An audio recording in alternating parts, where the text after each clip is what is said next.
In this video, we will explore where cutting-edge science meets occultism, an ongoing, ever-evolving theme that helps to demystify the divine nature of reality and reveal the science of spirit. This type of inquiry will also expand our perspective of life and help us relate that which is above to that which is below, which really comes from discovering the link between that which is within and that which is without.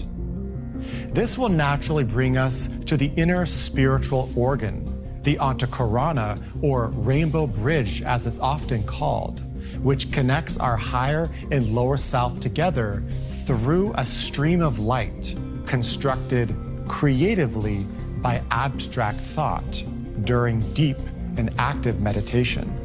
This will lead us to a broader understanding of energy in motion and the nature of thought forms through electric spin. We will also investigate some of the magnetic secrets of nature and incredible technologies emerging from these discoveries.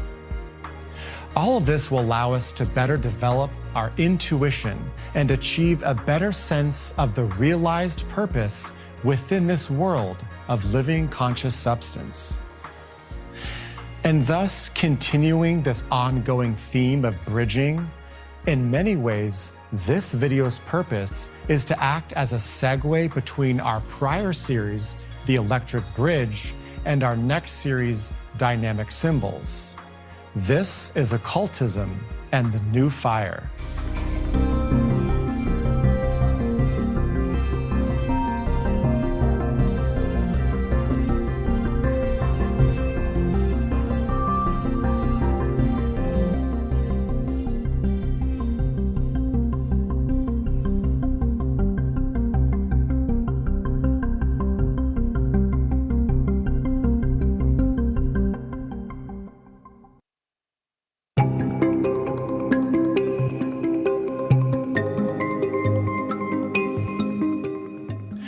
Imagine for a moment the smallest thing possible, a subatomic particle.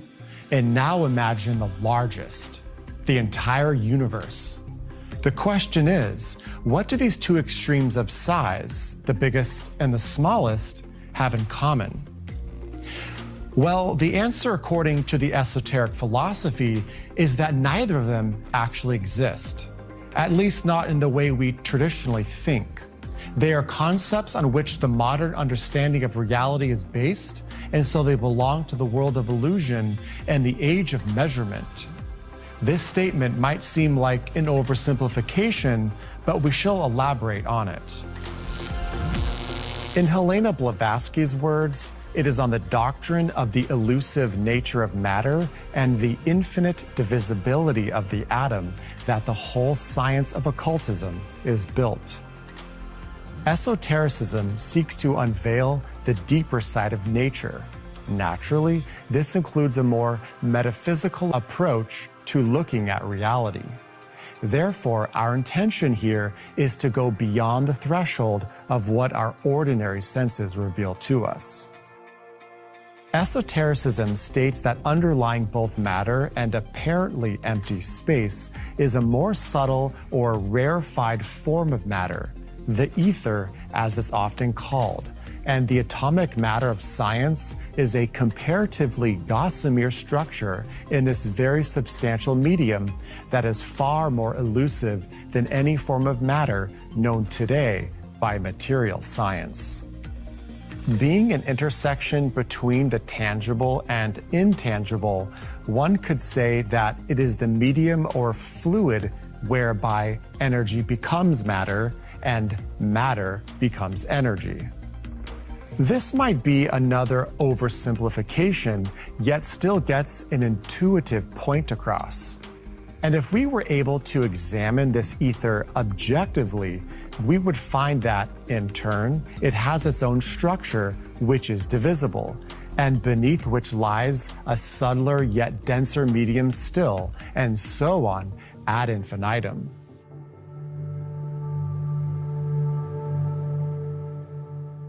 This is one of the great paradoxes of esoteric teachings. The inner spiritual realms are often portrayed as rarefied and more subtle, fiery, and even formless from the human perspective.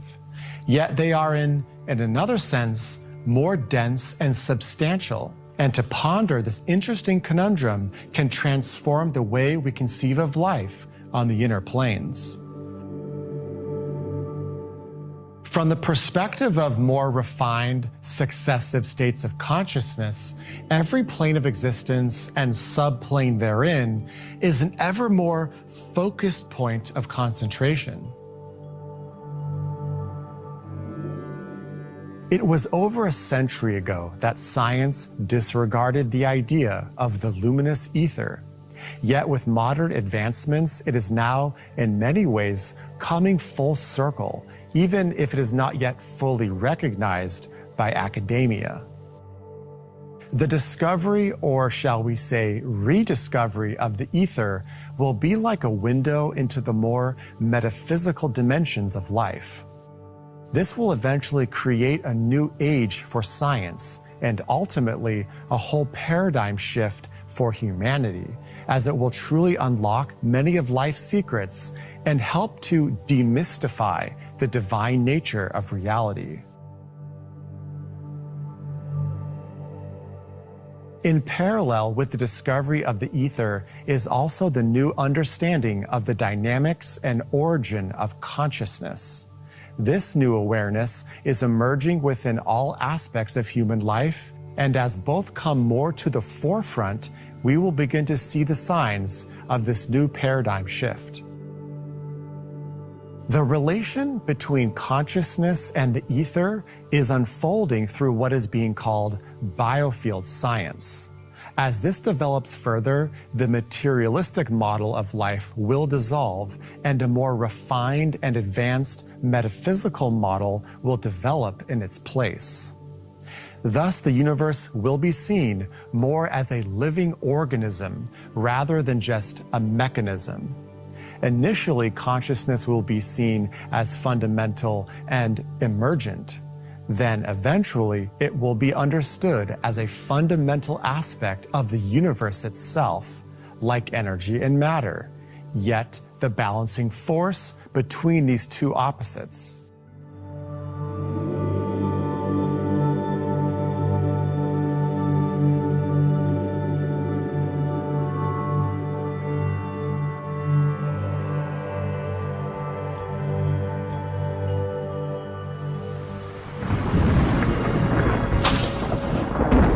Being the primary generative force in nature, in time, electricity will be seen and known as the bridge between the outer world of matter and the inner world of energy, where consciousness is always relating the two. As we can see, in the grand scheme of things, most still remains unknown to us. Yet through occultism and this new fire, we can discover much of that which lies just beyond the threshold of our tangible senses, inching us ever closer to the eternal. Let's now see what this holistic perspective looks like.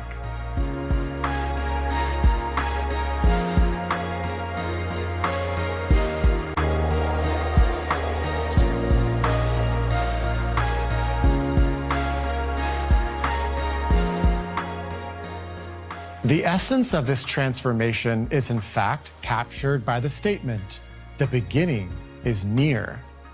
This expresses the zeitgeist of our times, a transition period between the age of atomism and the age of organism, the latter being a time when the relationships between all the parts will be seen like pieces in a jigsaw puzzle, revealing a greater picture of universal reality. Hierarchies of organisms, with each organism a host to the organs and organelles below, and itself an organ and an organelle of that which is above. And what these hierarchies all have in common, as we shall explore later, is that they are all expressions of the divine imagination.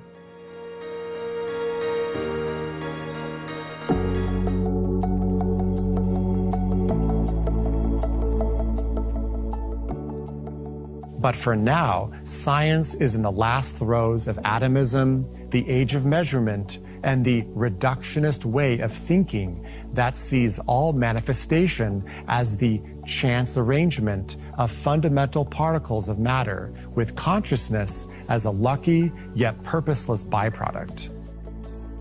And so the quantum physicist, chemist, biologist, and psychologist stand between this world and the next.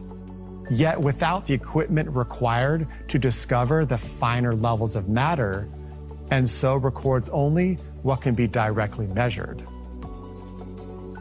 The conclusions reached are driven by denser matter, and therefore not surprising.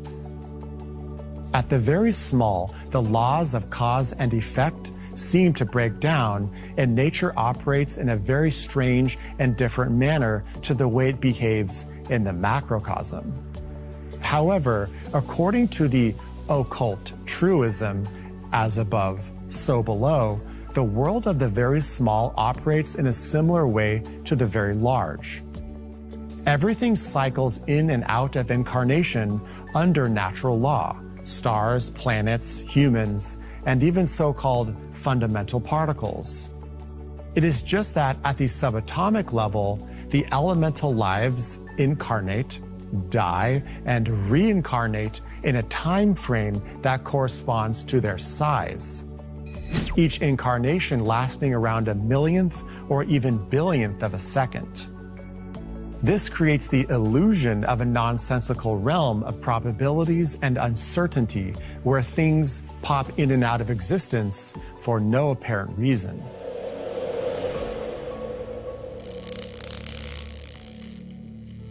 However, when the law of cycles with its manvantara, or activity, and pralaya, or rest, is taken into account, the solar system model of the atom and its orbiting electrons, though no longer used in physics, still reflects the reality of the microcosmic world most accurately.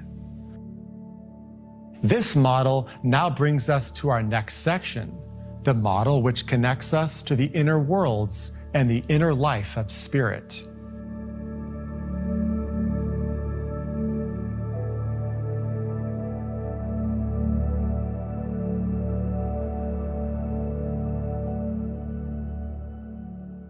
So where is all this going? It's leading us to a bridge of fire between this world and the next. The bridge opens up at the subatomic level and is one on which both the occultist and the electrical scientist stand. It provides the means whereby the work of each of them will be mutually empowering in the cause of world redemption and spiritual growth. So looking first at the bridging work of the occultist, we know that the technique is to align the personality, or lower self, with the soul, or higher self, and become sensitive to its impression. It involves engendering a magnetic aura on which the highest impressions can play. The life thread that connects the soul to the personality is like an electric current, with the resulting magnetism in the aura of the personality radiating and spiraling around it. In the East, it has been called the Sutratma, and in the West, the silver cord. Electricity and magnetism are two sides of the same coin. Electromagnetism, beautifully demonstrated on the physical plane in the way that wherever an electric current is found, there is also a magnetic field wrapped around it like a corkscrew. This was explored extensively in our series, The Electric Bridge. The electrical engineer and a replicator of many of Tesla's experiments, Eric Dollard, described this relationship as electricity always trying to move from the inner to the outer planes, while the magnetism coiled around it is always trying to move from the outer to the inner planes. This is also true with the electric current we call the life thread that anchors the incarnated soul on the physical plane, and the magnetic field, the consciousness thread that is slowly weaved around and back up toward the soul.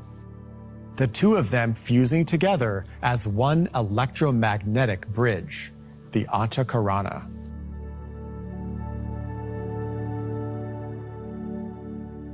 And so a magnetic field spirals around the life thread, forming a vortex in the matter of the subplanes that divide the personality and the soul, which is to be found on the higher mental plane. To use the words available to us, the soul's energy substance pours down this vortex, impacting the head center, influencing the lower centers, and illuminating our consciousness. At the center of this light in the head, a point of dark blue electric light emerges, and the bridge of consciousness that has now been formed between the two worlds stands illuminated and revealed. Through this connection, the energy of the soul and the personality forces can be synthesized together before flowing into the physical body. And this connection also allows the spiritual initiate to access the inner worlds.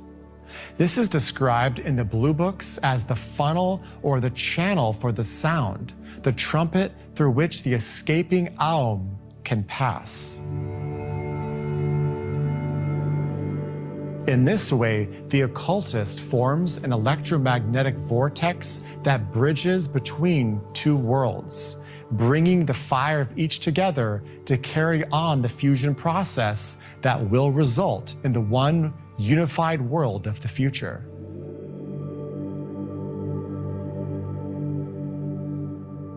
Speaking of the future, nature is revealing her secrets to us, and when utilized for the good of the whole, great promise can emerge from such findings.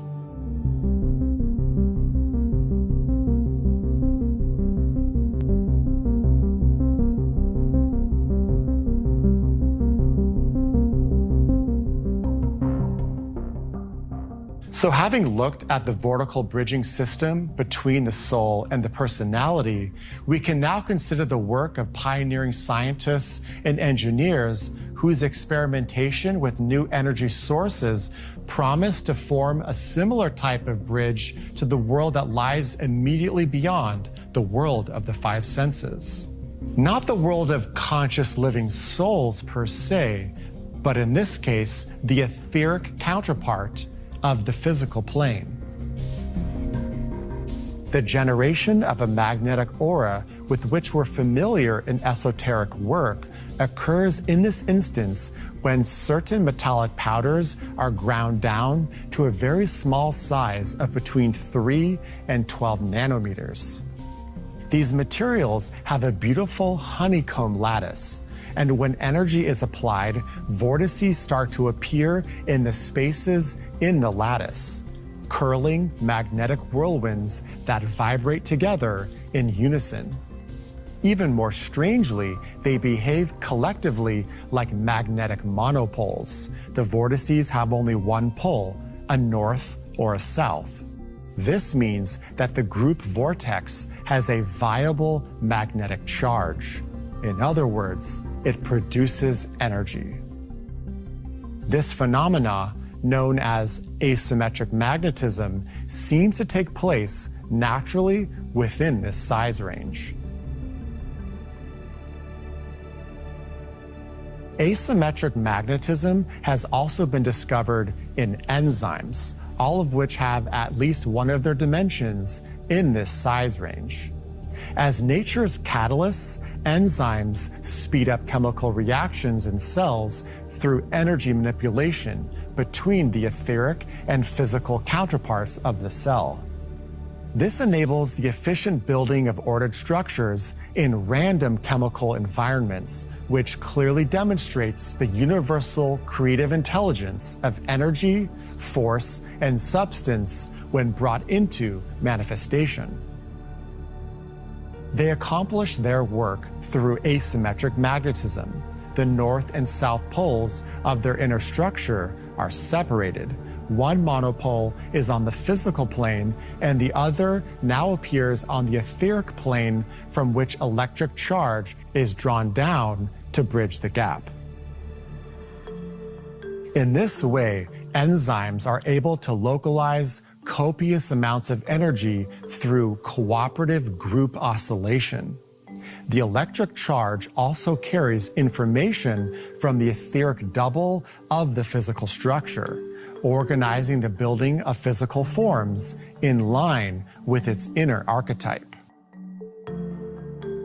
Because the experimentation with new forms of energy by a number of scientific and engineering groups around the world is emulating the way nature works, it is likely that a breakthrough in relatively free and limitless energy is on the horizon. Humanity's future growth includes embracing and demonstrating the natural and fully efficient aspects that nature reveals for the overall betterment of mankind.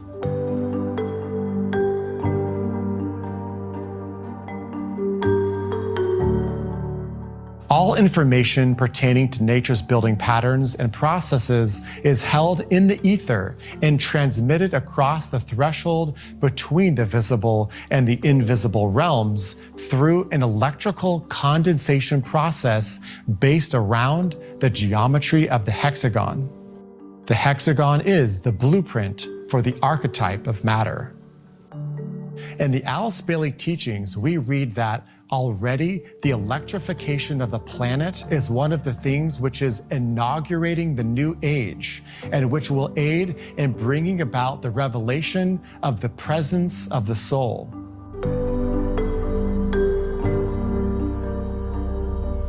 Before long, this intensification will become so great that it will materially assist in the rending of the veil which separates the astral plane from the physical plane. The dividing etheric web will be shortly dissipated, and this will permit a more rapid inflow of light. The light from the astral plane, known as a starry or radiant substance, and the light of the planet itself will be more closely blended, and the result upon humanity and upon the three subhuman kingdoms in nature cannot be overemphasized.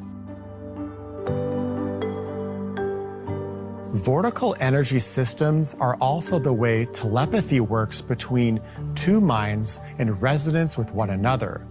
The thought of the transmitter traveling as a spiraling helix of energy and translating back into a thought pattern upon impact within the aura of the recipient.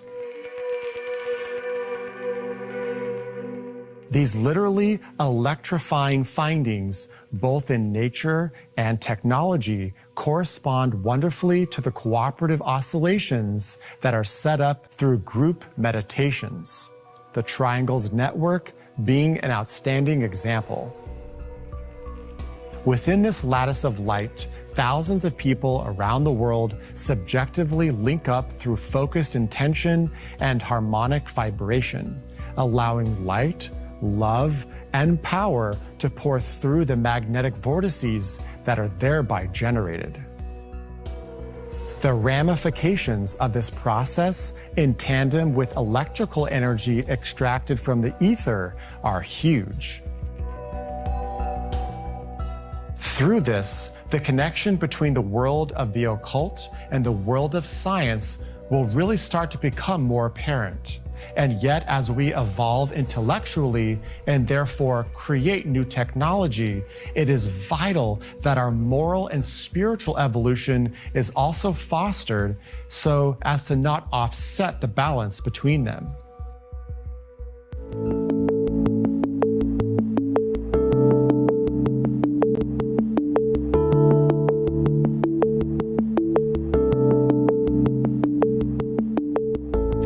To further show the similarity of process between the vanguard of electrical science and esotericism, here is an image of the triangular geometry that makes up the lattice of the magnetic powders many researchers into new energy forms are using. They are a class of exotic magnets collectively known as spin ice. The term arises from the fact that their low-temperature properties are closely related to those of crystalline water ice, hence their beautifully descriptive and accurate name. Spin ice has networks of corner-sharing tetrahedra, which induces spin about their axis, and this movement prevents them from freezing completely. In the laboratory, this spin can be manipulated to generate one resonant system of whirling vortices. They behave like a group magnet with only one pole, and this creates a bridge to its etheric counterpart via which the new electric fire is brought onto the physical plane. The similarity between the properties of spin ice and crystalline water is not confined to water at very low temperatures. As also explored in the Electric Bridge series, a fourth state of water has recently been discovered. It occurs at the surface of water and has the properties of a liquid crystal with a negative charge. While this charge is thought to come from various light sources, such as the sun and the infrared light that is all around us, which are both true, it also comes from the inner etheric realm, and it is the way organisms receive genetic information from their archetypal structures in the inner worlds. The water surrounding all the DNA within the physical body of a life form is in the fourth state of water, as discovered by Jared Pollack and his team. And this enables the storing of information relayed to it from the etheric body of the organism, much as a computer stores memory. Changes in the etheric field thereby control all the biological processes of DNA known to science with regard to the construction, maintenance, and the mutation of the organism's physical form.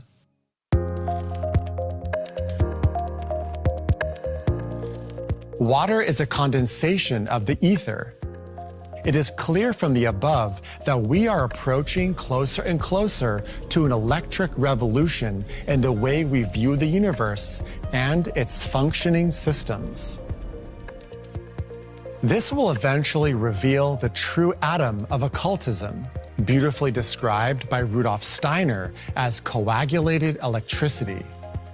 Here a clue is provided to understanding the realm of the very small, to moving beyond the atomistic thinking of the current scientific era and understanding H.P. Blavatsky's comment about the elusive nature of matter and the infinite divisibility of the atom.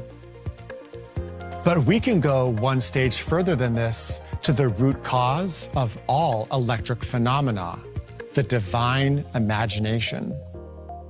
As Steiner commented at the beginning of the last century, atoms, as scientists think about them, are part real and part man-made in the world of thought.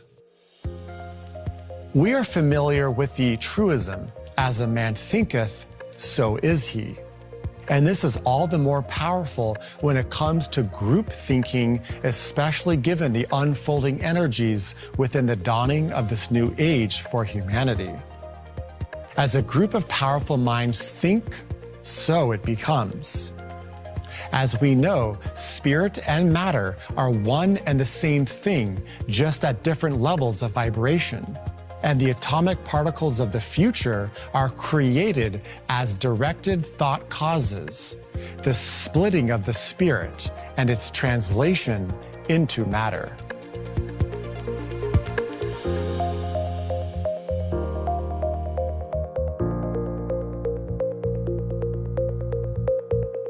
Another way to understand this is that the whole physical plane is a direct reflection of the mental plane, and not just within nature itself and all natural processes, but also man-made creations.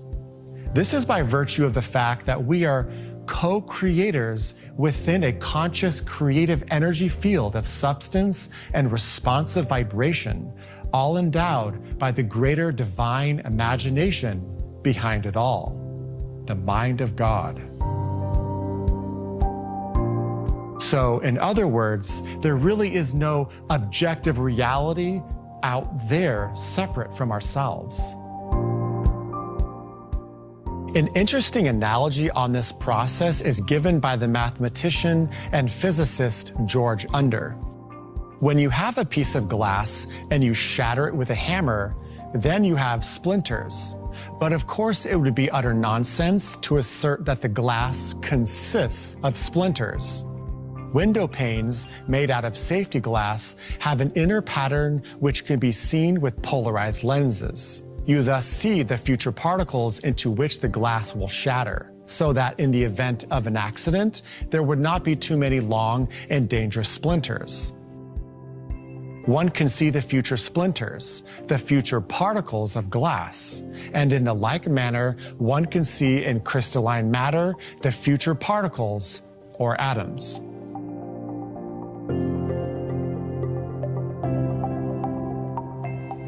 The whole mystery of space-time originates in this process.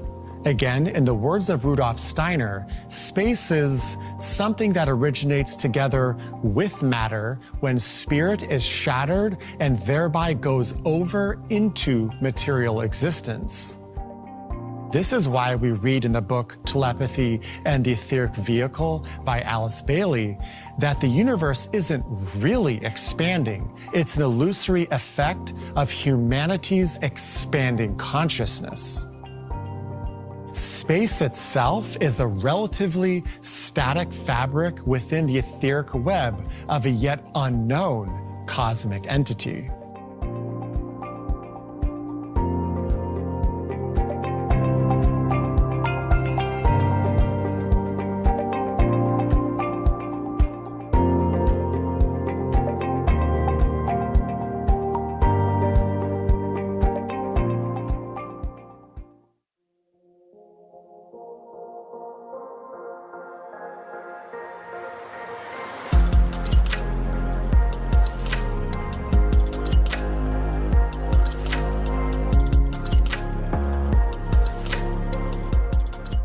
So the interesting conclusion is that, to a degree, science is creating the reality that it thinks it is discovering. Such is the power of thought forms and imagination in the world of illusion.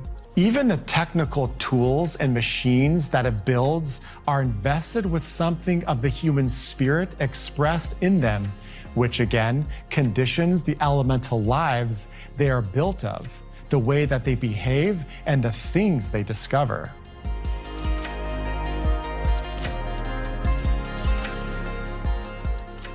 This is a radical and profound concept that will both revolutionize the world of thinking intellectuals and hence lead them into a more intuitive approach, yet also at the same time create great conflict in the minds of many thinkers who will find it difficult to grasp the new reality. For this reason, when free energy from the etheric realm becomes a proven fact, it will undermine the laws of known physics, and a new and greater phase of reality will then be created. Whatever those new theories formulated are, they will mold the behavior of the matter of the future.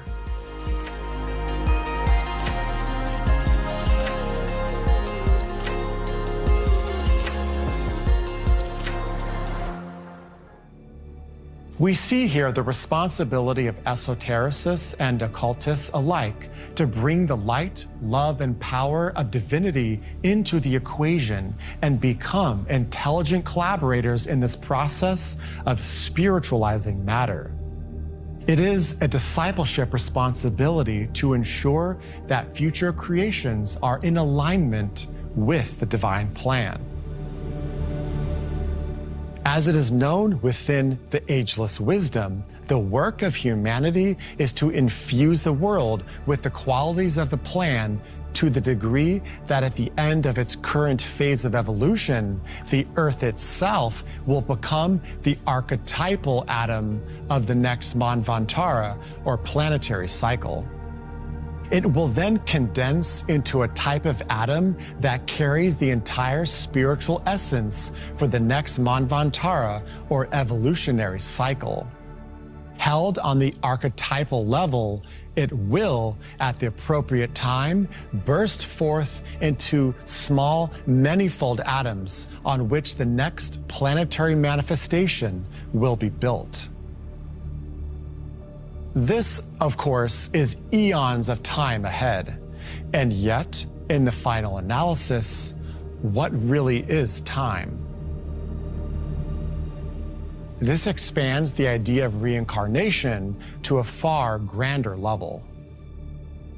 As we stated earlier in the video, subatomic particles reincarnate every billionth of a second, the human soul reincarnates every century or so, and as just mentioned, the earthly soul reincarnates within these vast timescales measured in the billions of years.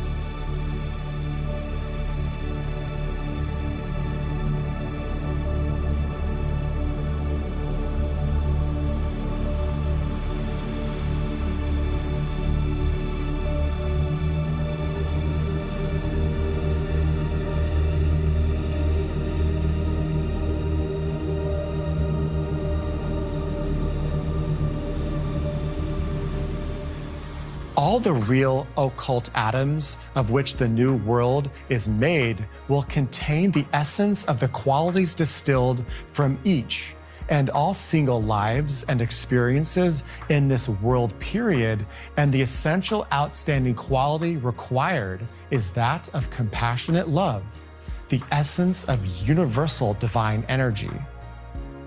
How a world made of such atoms will be is a theme for deep meditation. This and many other things we will ponder much further in our next series, Dynamic Symbols, which is coming soon. So to help support our future content here on this channel, consider supporting us on Patreon. We'll see you in the next video.